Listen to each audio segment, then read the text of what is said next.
So I want to welcome everybody, we're delighted to have you all with us. I'm Judy Langer, the Executive Director. We have Karen Vallon with us, who will be speaking in just a few minutes because she's not only our great administrative assistant, she will be giving several classes herself, and David Katzmeyer, who is our tech consultant, who's been a great help. So most of you know this, but I will just briefly mention that we are a nonprofit school. We started at 1994, quite a while ago, at Marymount Manhattan College. We've been an independent nonprofit organization since 2010. And okay, I see some people I didn't know were coming. Great. Our classes for fall will all be online, just as we are today. They start next Tuesday, and we have 8 weeks of classes. So on Tuesday, Wednesdays, and Thursdays. If you have any questions anytime, either during this open house or otherwise, please feel free to write to us at info@clnl.com. Okay, so let's jump in. I'm delighted to have several of our teachers here. So Karen, I'm going to ask you to kick off, and then we'll go to some of our new teachers. Go ahead, Karen, please. Happy to kick off, although I'm more baseball than football, but that's okay. I'm teaching 3 classes in the fall. The first one is a week from today at 2:45, and I had labeled it 5 for the show, and it features TV actors whom we think of specifically or primarily in their TV roles, but all of them have either been nominated or won Tonys for their musical performances on Broadway. Prime example, and somebody I will be talking about, is Jerry Orbach, whom many people know as just Lenny Briscoe. You folks know that he won a Tony for Promises, Promises. He was the original El Gallo in the Fantastics. He was in 42nd Street and several other Broadway productions. So for each of them, there'll be clips from their TV shows as well as from their musical performances. So I hope to see you week from today, 2:45. Okay. Terrific. So we're going to go ahead and let's see. Barry, you're on, and Rita. And I'm going to ask all our teachers, they're doing wonderful courses, and but we're going to keep them short today. So 2 minutes to talk about what's coming up. So Barry, if you can unmute, and Rita, we'll both, we'll start with you guys. Okay. Can you hear me? I can hear you. Rita, when you're ready. Well, I look forward to the resumption of my class, which is called Poetry for Pleasure. And the essence of poetry is that it be a significant entertainment, not a chore to read. And poetry is language musically employed, or as another poet once said, it's musicked poetry, music language. And we will look at poetry from the ancient times through Shakespeare and up until this very moment, with an emphasis, I guess, on 20th century and 21st century work.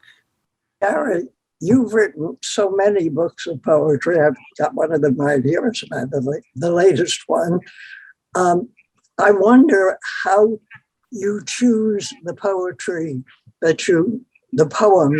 that you use for your classes, and what it is that you're hoping to impart to us, because you have students with varied interests and varied experience with poems. Well, thank you for that question, Rita.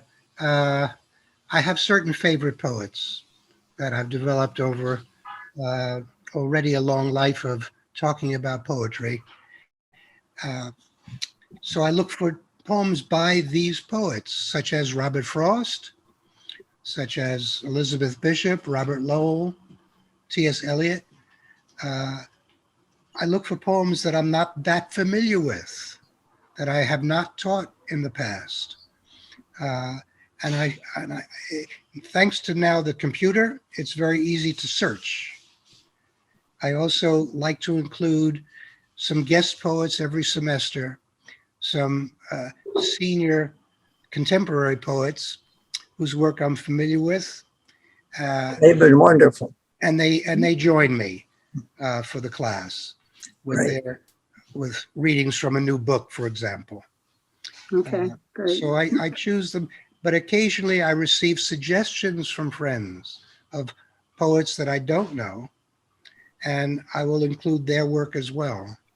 And I try not to repeat the same work season after season with the Center for Learning and Living. And so there's always new work. Maybe, As a longtime student of yours, planning to be one again, whatever you're doing works. thank you. Thank you. Okay, I'm going to jump in. Thank you to both of you for being here. Next, we're going to go to Zibby Owens, who is a new speaker for us. Hi, Zibby, you can unmute. And Zibby, your class will be called Moms Don't Have Time to Read Books, or Do They? So tell us a little bit about yourself. Oh, I just want to mention also, where did I put it? That Zibby, there we go, has written a terrific book that I've been reading, Bookends. It's a memoir, and I really highly recommend it. So Zibby, welcome to CLNL, and tell us about your class, please. Thank you, Judy. I'm honored to be here and be a part of the season. I have many different labels at the moment, but I started a podcast 4 years ago called Moms Don't Have Time to Read Books, and I interview an author literally every single day of the year and have a show come out every day. So if you like to read, the show will be for you, and also the class. In the class, I'll talk about my journey from starting the podcast to starting a publishing company. And actually today we launched our magazine called Zibby Mag. Our publishing company is Zibby Books. And the memoir came about as part of this and really tracks my journey through books and through my own life. So it will be a retrospective through books and really an inside look into the publishing industry today, the changes I'm trying to make that I feel like are sorely needed, the power of books to make a difference in people's lives, how I'm trying to connect readers to the stories that they need at just the right times, and some of the things I've learned from interviewing 1,300 of today's greatest authors. Terrific. Okay, thank you very much. Let's see. I see that Ellen is with us, Ella Jovine, and let's see. I also have your book, Ellen, which is grammar is fun. It really is. So I've been enjoying reading this as well. So Ellen, come on in and tell us about your class. All right. Thank you so much for having me here. Hi, everyone. I want to know what diet the last speaker is eating in order to accomplish all those tasks on a daily basis. That was stunning. My goodness. I am I guess a public grammarian is a term that I've heard used to describe me. 2 years, no, not 2 years ago. I'm losing time with the pandemic. 4 years ago, almost to the day, it's getting close to my anniversary. I walked out of my Upper West Side building one day and put a folding table down on the street in Verdi Square, which is the 72nd Street and Broadway subway stop here. And I put a big sign on it that said grammar table. And people started coming up to me within 60 seconds with questions about grammar and language.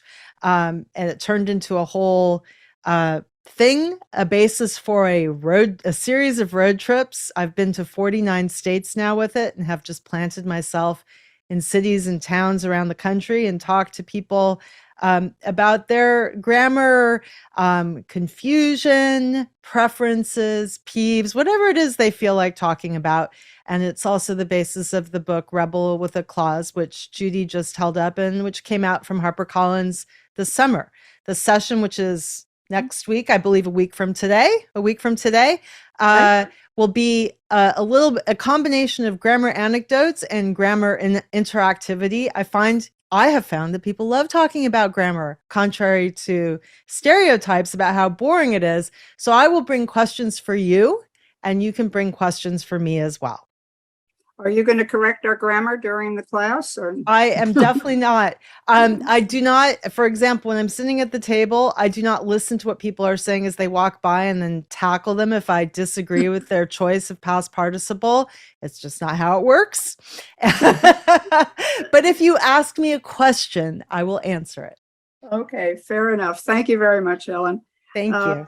I'm going to go to, let's see, let's go to Mark Shugal next, and then Carlo, is Carlo here? I think so, yeah. I will go to Carlo after that. So Mark and his wife Meryl will be on. So Mark, tell us a little about your class. We're happy to have you here. Hi, everybody. Well, this will be my first time teaching. My class is called Broadway Stars Inspire Public School Students to Love Theater, the ArtSpeak program. So I'm going to start you off with a trivia question, because my program's in DC. What is the only place in the DC area that have had these stars on their stages? Patti LuPone, Sutton Foster, Kelly O'Hara, Audra McDonald, Leah Michelle, Brian Stokes Mitchell, Billy Porter, Aaron Tveit, Laura Benanti, right? These are some of the biggest stars on Broadway. The answer is The White House. Nope. well, maybe. Good guess. I was going to say the Kennedy Center and our public schools that participate in the ArtSpeak program. We've had all those guests and more. ArtSpeak is a program intended to excite students about the arts, particularly theater. So we hope you'll join us. We're going to talk about the motivation to start the program ArtSpeak, how it works, how it changed over the years. We're going to answer the question we get asked most often, which is, how do you get those stars and bring them into public schools? We'll tell you all about it. We're going to play excerpts from some of the highlights of the 99 different ArtSpeak performances we've done. Oh, and we're going to be joined by a special Broadway guest who will talk a little bit about his career, and we'll interview him. ArtSpeak is meant to be fun for students, and we plan it to be fun for you. So join us on Tuesday, October 11th from 10:30 to 11:45. And I will leave you with a Guess the Broadway Star question who's going to appear on our program. And Karen, it is not Jerry Orbach. Okay, but I heard he wasn't available. Yeah. he's not. Our star is a two-time Tony Award nominee. One of his nominations was for a show where he later switched roles from a supporting role to the lead. He's about to go into the off-Broadway revival of Little Shop of Horrors. And most importantly, he's played Santa Claus both in the Radio City Christmas show in Branson, Missouri, as well as at the lighting of the National Christmas tree. So you can meet this big star October 11th. We hope you'll join us. It's going to be a lot of fun. Okay, thank you very much, Mark. So we're going to jump around a little bit. Carlo, I know you're taking a break from classes, so why don't we go to you? And then we will have your proud mama, who is also an excellent teacher, right after you. Go ahead, Carlo. Thank you. My session is called Neighborhood Stories in Literature and Film. It will be on October 12th at 10:30 to 11:45. And I think of it as bringing together two human universals, neighborhood and storytelling. Neighborhood is a human universal. Wherever humans settle in any numbers, they create neighborhoods. That is in cities and towns, but also in refugee camps, military camps, anywhere where there are people, we tend to create neighborhoods. Either they're created from above by the authorities, or they're created from below by people on the street.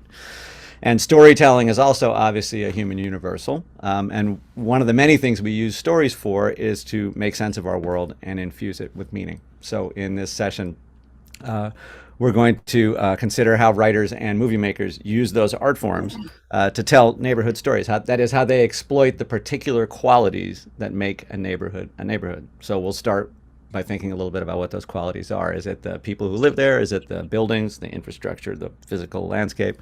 Is it the neighborhood's relationship to the rest of the city?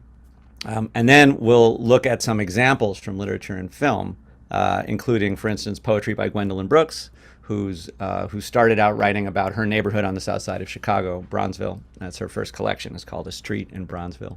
And we'll look at a couple of New York movies like Do the Right Thing and In the Heights, both of which are about a single block that has fallen into crisis and sort of the big flows of people and power and ideas that are shaping that block.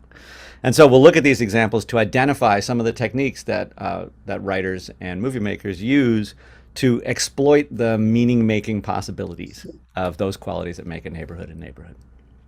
Great, and I hope you'll send us a list of the readings, so we'll send that out to our students in case they want to follow up with it. That would I be think great. I'll just do it mostly with clips, and I'll send a few brief readings. Wonderful. Okay. And let's turn to Pilar, who, as I said, is the proud mama who's got some very talented family. Pilar has been with CLNL for many years and wonderful classes on comparative literature. So Pilar, welcome. We want to tell people about your upcoming course. Sure. Well, it's nice to be back in the classroom, so to speak. And as you know, in my many years at the center, I have taught courses on a variety of topics. And this time, my topic is realism and magical realism in fiction. And what we will do is to explore the meaning of those terms in connection with a series of readings. And I have chosen some texts that I think will be very appealing and interesting. And as you said, since my field is comparative literature, I have writers from different cultures, different countries, different languages. Of course, we'll read them all in English translations. And they are good translations, I may add. We'll read two Italians, in fact, both of them from Sicily, Sicilians, one Frenchman, and two Latin Americans, a man and a woman. Some are very well known, Gustave Flaubert of Madame Bovary fame, Gabriel Garcia Marquez, everybody knows that name, but others are less known, I think, than they deserve to be in this country. The two Italians, for instance, Giovanni Verga and Leonardo Sciascia, excellent writers. And we will explore those texts and engage in dialogue over what these writers try to do. As you know, I prefer dialogue to monologue. I prefer discussion over lecturing. And so we'll explore how these texts, how these writers use words and stories to convey certain meanings and address some very important issues that have to do with life, death, love, human nature, social justice and injustice, and also very old men with enormous wings. Magical realism, remember? We'll read some strange things. But and we will try to abide by the three golden rules, my three golden rules anyway. Close reading, analytical thinking, and focused discussion. So I hope we will, first of all, enjoy this. I hope we will have fun discussing, arguing about these texts, how they are constructed, what they mean, what important themes are developed. And more than anything, I hope we'll have fun doing that. Although, as you know, I try to engage myself and my students in some rigorous reading and writing, because that's what I do, what I have done all my life, right? And do very, very well. So It's thank you. It's nice to be back. And I hope to see you, some of you at least, on September the 28th. Oh, my texts are all available online, right? Yes, and I just wanted to jump in if I may, that there'll be an email going out this Friday with the schedule coming up. First week classes, Pilar will join the second week, and it will have her whole syllabus. There's a story she would like everybody to read prior to that first session for discussion. So yes, and it will be on, all the readings will always be on our website for the upcoming week. So yes, we'll have that. Yeah, Okay. I have asked them to read a story already for the first day. So I hope they will have it in advance. Okay, a nice note from, thank you, Pilar, a nice note from Ellen Joven on that, and she says, I applaud the idea of close reading, analytical thinking. Let's have more of that in this world. I hope so. So we're going to jump in. We're happy that Larry Janine is here. He is our politics teacher. He's going to be talking with Bernie Starr, our board member, and then we are going to what I'm going to call Tom, or two Toms. Tom Rich and Tom McGrath. So, okay, so Larry and Bernie, over to you. Hi, Larry. Good to see Hello, you Bernie. again. We've missed, since your last appearance, we've missed the world according to Larry. And of course, a lot's happened since your last appearance. And fortunately, the world appears to still be here, remarkably. And I'm wondering, which issues that have come up since your last appearance are prominent in your mind and that you're going to tackle. Okay, it's probably the most difficult and contentious time in politics in my lifetime. I've never seen the country so divided. That's going to have a dramatic effect on the midterm elections. I think that inflation, the economy, the stock market, January 6th, Mar-a-Lago, I think I'll use potential indictments. I think there's going to be many indictments coming down the road. And I think they're going to play a major role on what's going to take place. There are 8 very important and controversial Senate races that will determine the outcome in the Senate. The Supreme Court, which probably had as much to do with politics during the 21 to 22 term in terms of some of the decisions they made. Certainly the abortion decision will have an effect on the election coming up. How great, I don't know, but we'll find out. They had decisions on religion, on the regulatory authority of some of the agencies, on states' rights, and it's going to continue into next year.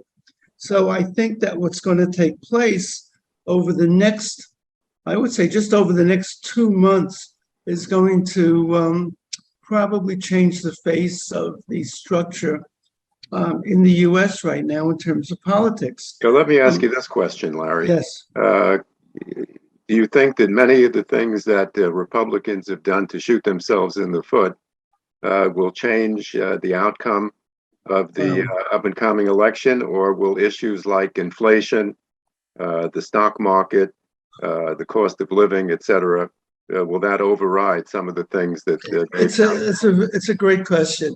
I thought the Democrats shot themselves in the foot and the head and the ankle yesterday by having a party on the lawn of the White House to celebrate the, Reduce Inflation Act, the same day that the numbers came out on inflation and the market went down 1,200 points.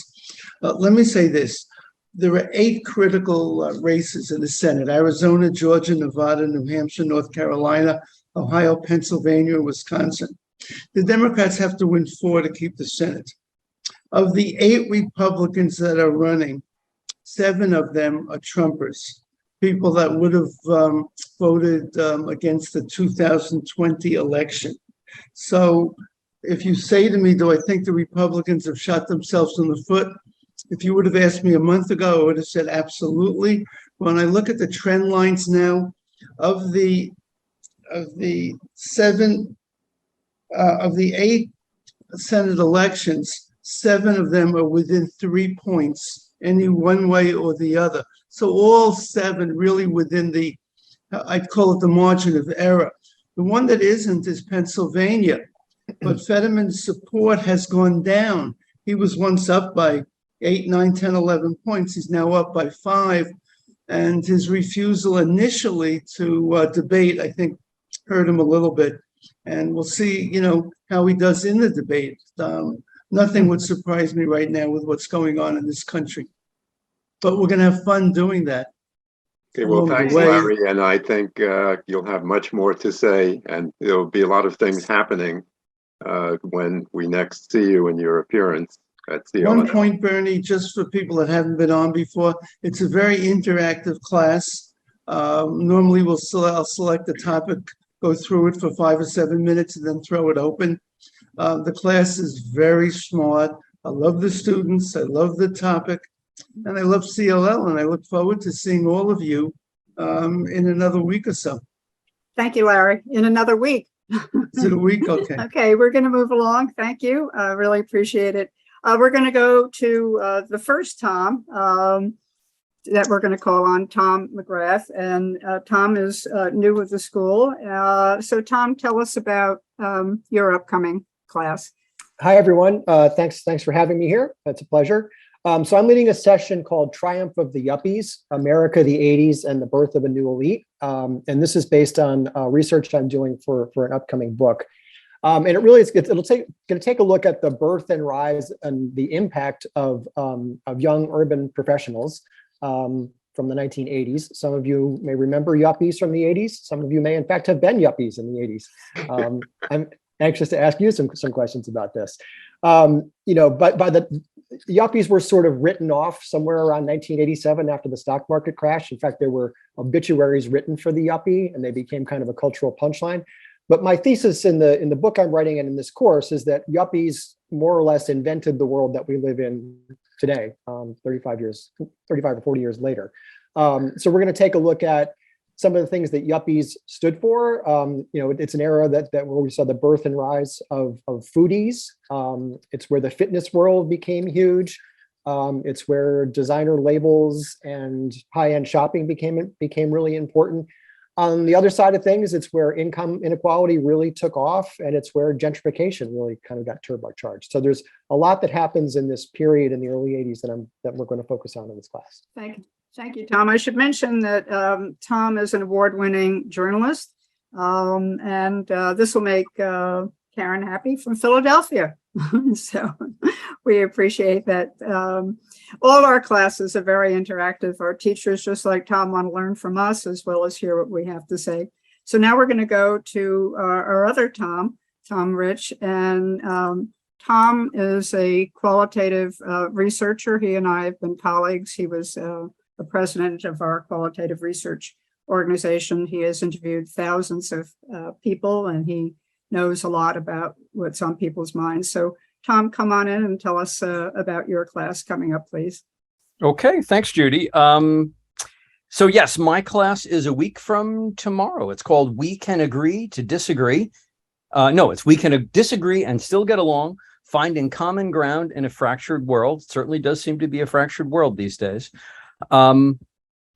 As Judy mentioned, I'm a market research consultant. I specialize in qualitative research, although I'm not as celebrated or illustrious as Judy. But it means that I make my living talking to people. And so I need to be able to have productive conversations, sometimes under very difficult circumstances. And if ever there has been a time when it's been hard to talk to people about things, we are in it. So I'm going to speak about agreeable disagreement, how that is a skill that we can learn, and it's also a skill that we can lose, and what goes into that. I'm going to focus a lot on what I think is the primary factor that makes sensitive topics so sensitive, that being morality, and how conflicting moral principles are at the root of just about all of our areas of disagreement. We'll talk about all sorts of fraught issues: politics, guns, abortion, inequality, political correctness and incorrectness. Be prepared to squirm, you name it, because we're going to talk about it. And we're going to talk about how conflicting moral worldviews are making those topics so difficult to discuss in polite company. I'll bet virtually everybody here has shied away from talking about certain issues with certain people that even a few years ago you might not have. I'll give you a grounding in some of the more common moral worldviews that we all, seem to subscribe to, that therefore shape our thinking, and I'll provide a number of principles to follow and tools that you can use to facilitate difficult conversations. I'm going to give you some ninja level stuff that only we focus group moderators know.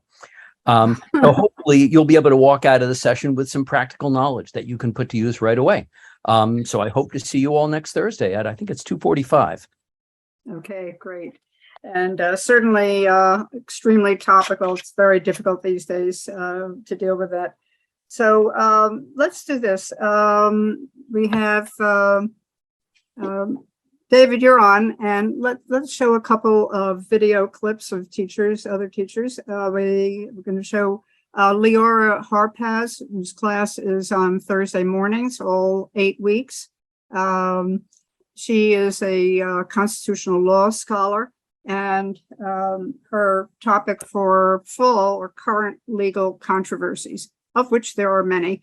Leora also not only talks, but likes to get feedback from us and is always open to hearing what you want to hear about. So if there are legal controversies that you hope she'll talk about in the first session, please write to me. After that, we'll put in her email address and you can write directly to her. So let's see, David, can you play that video for us, please? Let's see, let me take a moment to get going. I was asked about the various charges that have been brought against those who invaded the Capitol, at least thus far. And just on the numbers, there's a database maintained by something called the George Washington University Program on Extremism. And as of yesterday, charges had been filed against 245 individuals. And those people come from 40 different states and the District of Columbia. And their average age was 39 or is 39. And they consist of 211 men and 34 women. Okay, great. So obviously there are going to be many other ones coming up. I see, let's see, we're going to go to Manny. I see that you're here, Manny Widehorn, and Manny is doing 4 classes on makers of history. So Manny, if you can unmute, can you do that? Let's see if we can do that. Okay, see if you can unmute. Okay. There you go. Come and tell us a little bit about your classes coming up, okay? Yes. We'll begin. Can you hear me? Yes. Yeah. We'll begin with Beethoven. We haven't done any musicians. And even if you're not interested in classical music, he was a force of nature and of culture, and he participated in his own way in the revolutions of his era. And I will try to suggest, if you're not acquainted with classical music, what are some of his works that could introduce you to him and to classical music. Then we will do Trotsky, who of the 3 makers of the Russian Revolution is the most interesting character, a all-around person who, of course, was a butcher like the other 2, Lenin and Stalin, but who had interesting personality traits, great talents as a writer, thinker, orator, and military organizer. He really was, in his own way, a Renaissance man with a unfortunate proclivity for fanaticism that characterized all of the Bolsheviks, but still a fascinating character. Then we will do something off the beaten path. I want to look at some recent popes and how they came to terms with the modernization of the world and the consequent necessity to move in that direction, the church. And the 3 most important popes are John the 23rd, John Paul II, and the current pope. But we'll also briefly look at the 2 Pope Piuses who had to contend with the problem of fascism and Hitler, and how 2 of them dealt with the problem in different ways. And then we will round it out with the world's most famous atheist, Friedrich Nietzsche. And I will try to describe some of his leading ideas. disabuse you of any idea you might have that he was a Nazi, a proto-Nazi, or an anti-Semite. He was neither. And I will also indicate, if there's time left, one big mistake he made. And that's it. Okay. So Manny has written many books on history and on religion. His classes are fascinating because he talks about people who, as he said, are makers of history, not necessarily wonderful people, but people who have an effect. And he's got a lovely sense of humor. So thank you, Manny. We look forward to I seeing might you. just add that I've just written an essay on Nietzsche. Oh, okay. Okay. The latest hot off the press on Yeah. Nietzsche. Okay. Great. Okay. Thank you very much. Okay. So let's see. We've got another clip, and I'm going to go back to, oh, here's McGee. Wonderful. Okay. So McGee and her nom de personal, her nom de TV is McGee Hickey, as you probably know, and she will be with us for our very first class next week with Chuck Scarborough. That's Inside TV News in honor of Rita Satz. So McGee, thanks. I'm glad you could make it. Jump in and tell us a little bit about your session, please. Well, there is so much to talk about because Chuck has been in TV news in New York City close to 50 years, and TV news has changed so much in 50 years. The world has changed so much. Politics, we could just fill a whole hour and a half just talking about the midterm elections and what's happening to the Republican and Democratic parties. But anyway, we have so much to talk about, everything about what TV news was like when Chuck started out in Boston, I believe, what it was like in the early days of his time in New York City.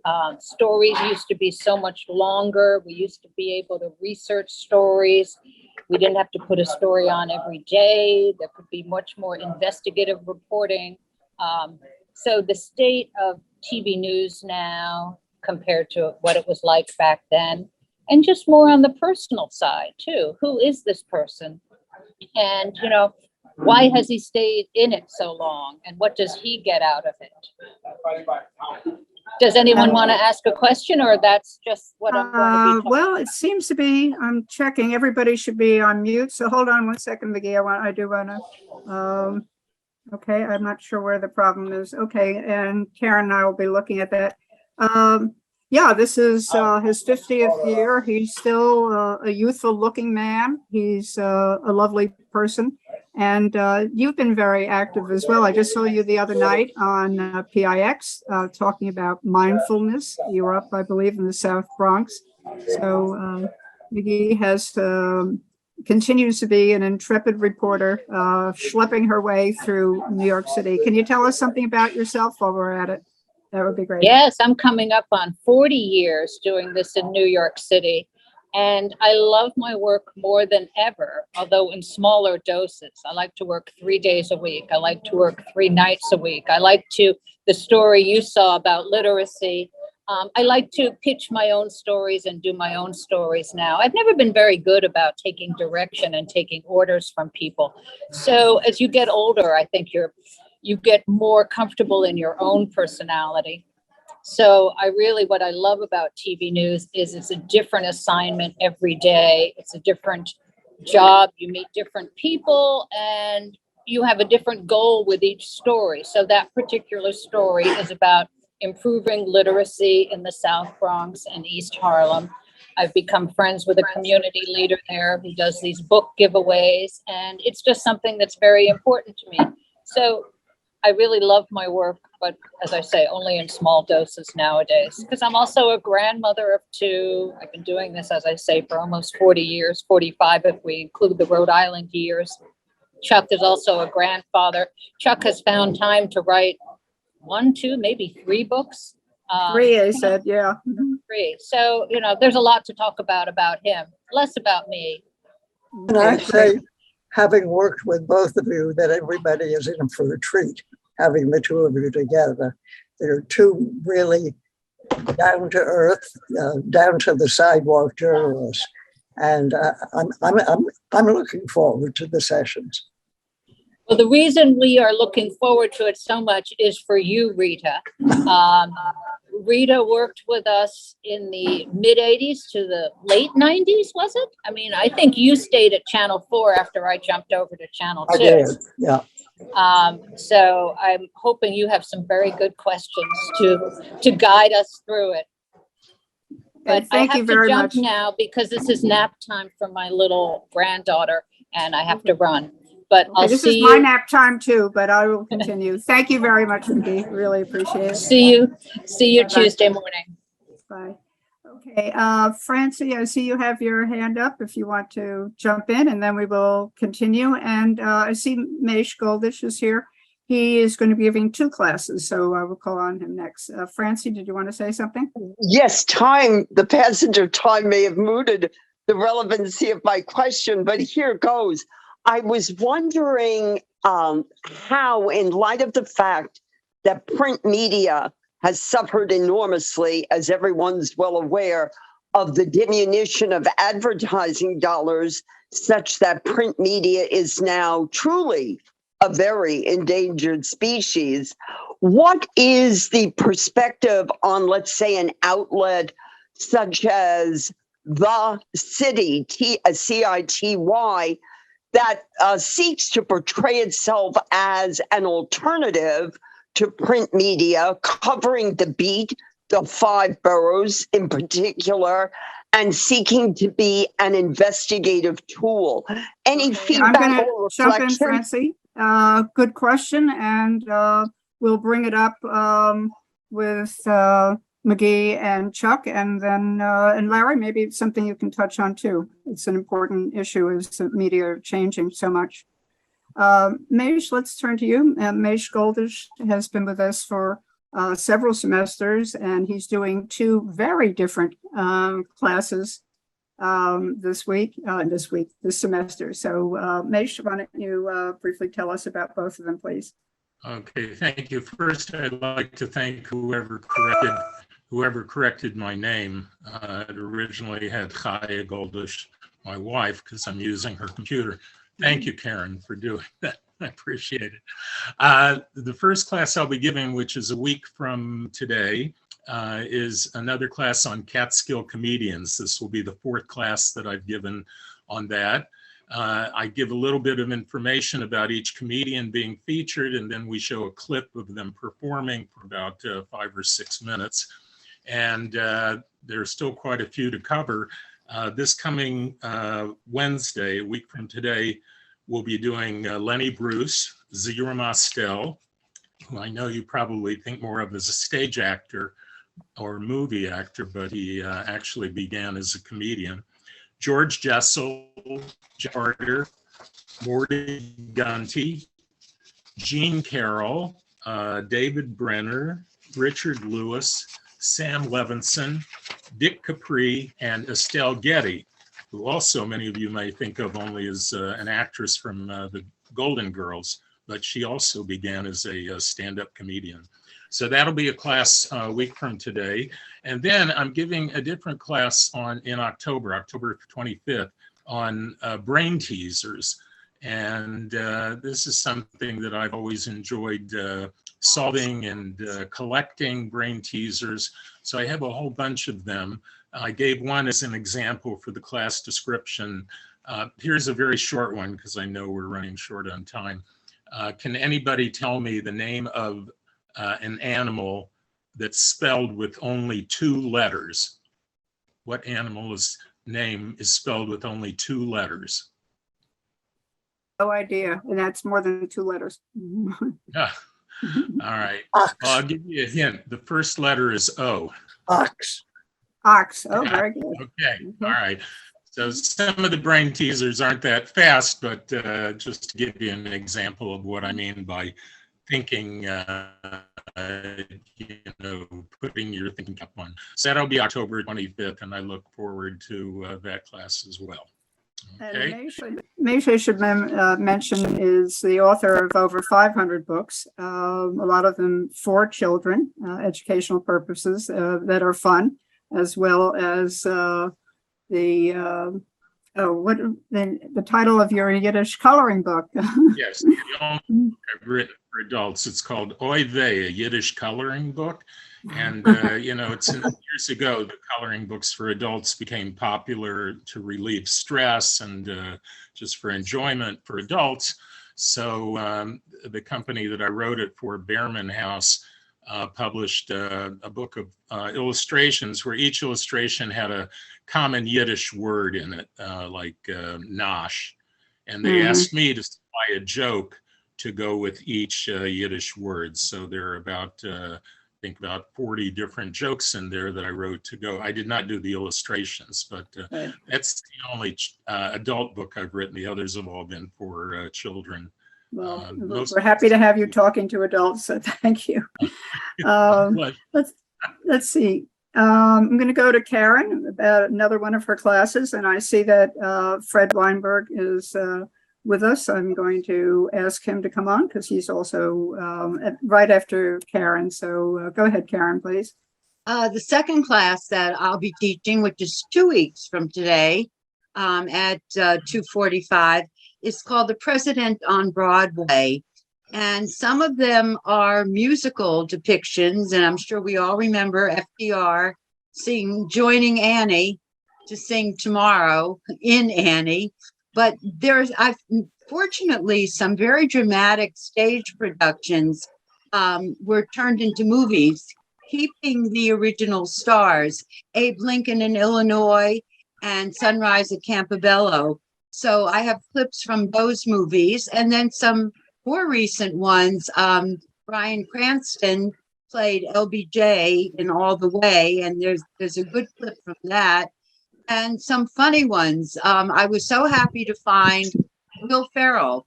Remember, he did "Thank You, America" as George Bush, an impersonation that he perfected when he was on SNL, and there are some great clips from that. So that should be fun. Okay, terrific. Thank you. Okay, and Fred, you are with us. Fred has given a series of sessions on issues in criminal justice. He will be on with Sam Brown. So let's see, where is Fred? Am I on, Judy? Yep, Yes. you are on. Go ahead, please. Okay. Well, yeah, you're right, Judy. This will be, I believe, the 14th presentation of what we call the Criminal Justice Lecture Series. And on October 13th, I'll be presenting.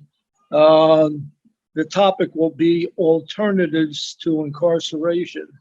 And the hot ticket number on that is mass incarceration. And this is something that we've been hearing about for a long time.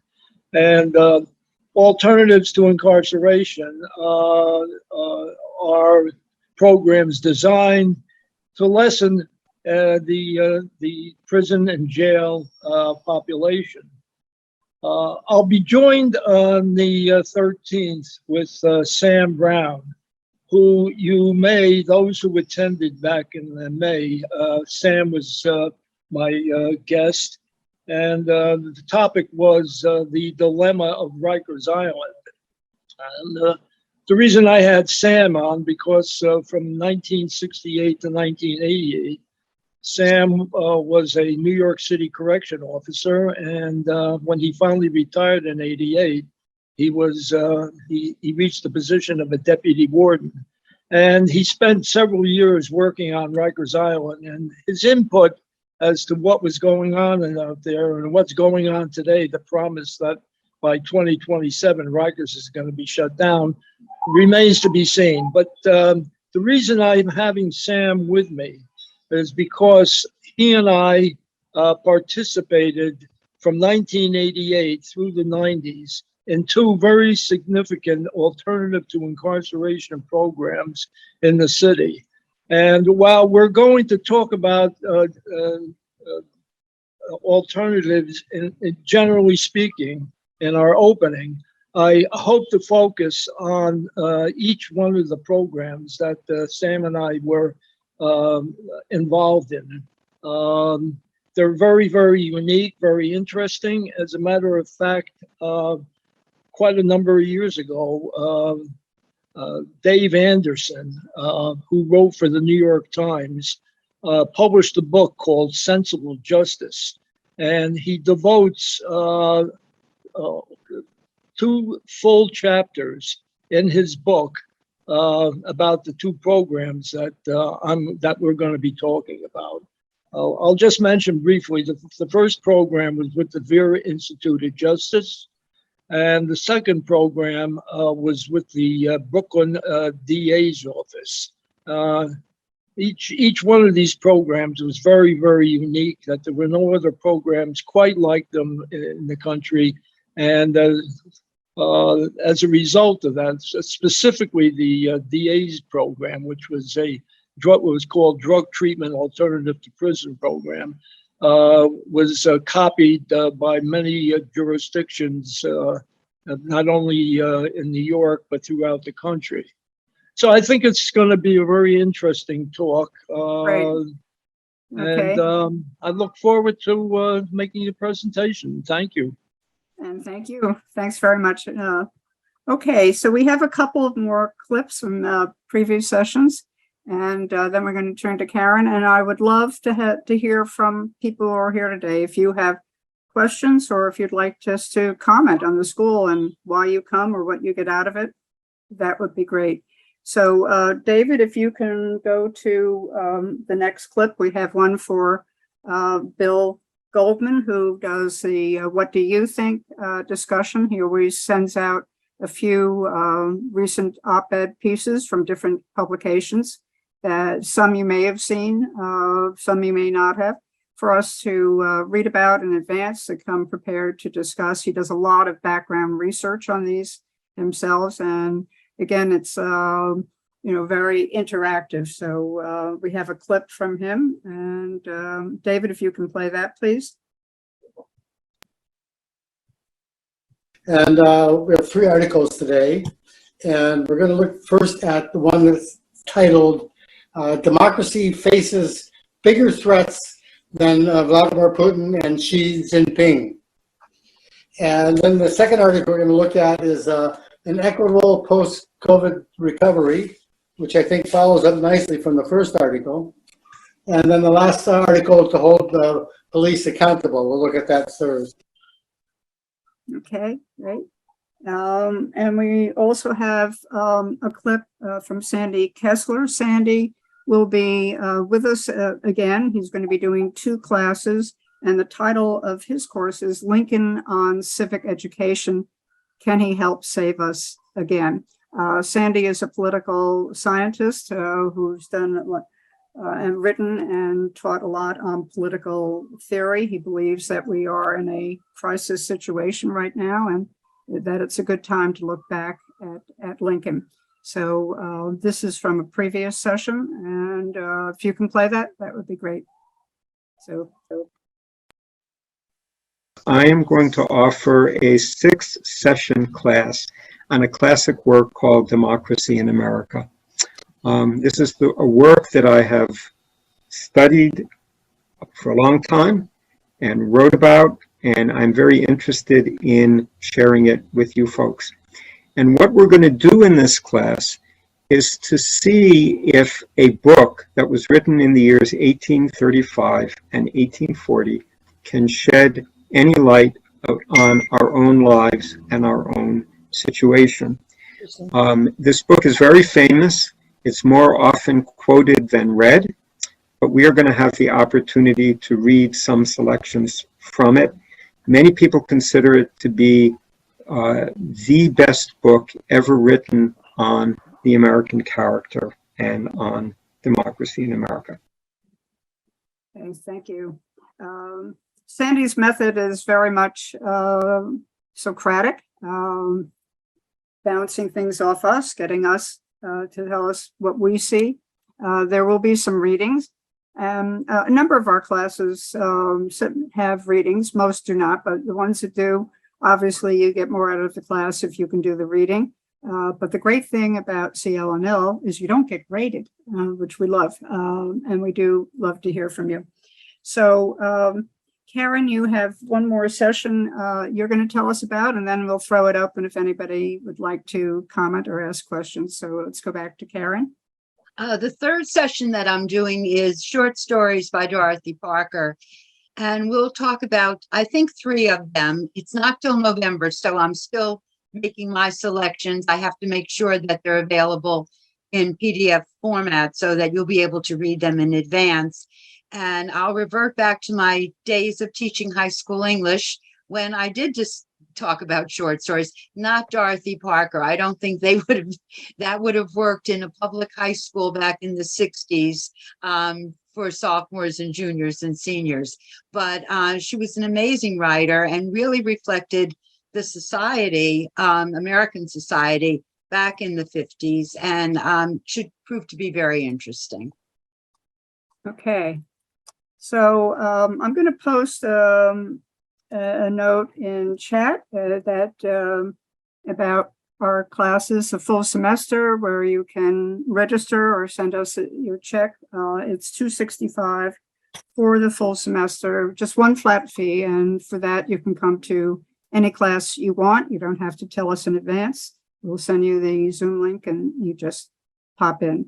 I think our school is a good mix of classes that are interesting, that are significant, and just plain fun, not in a frivolous way, but enjoyable. And as I say, no grades, so that's terrific too.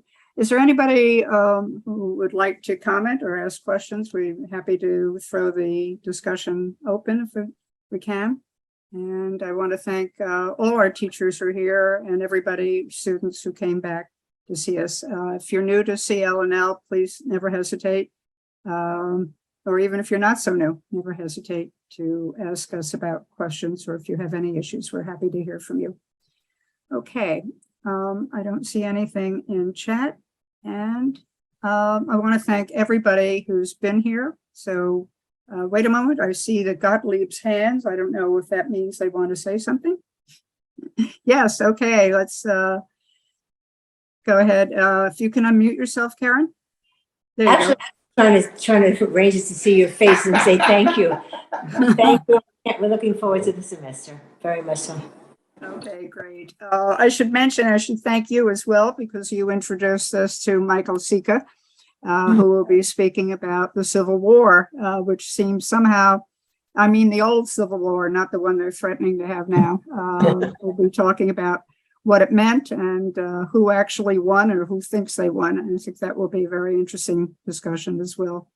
So again, well, I want to thank everybody. We look forward to seeing you online. Please invite your friends. If they're first-time students, they can attend all our first week classes free.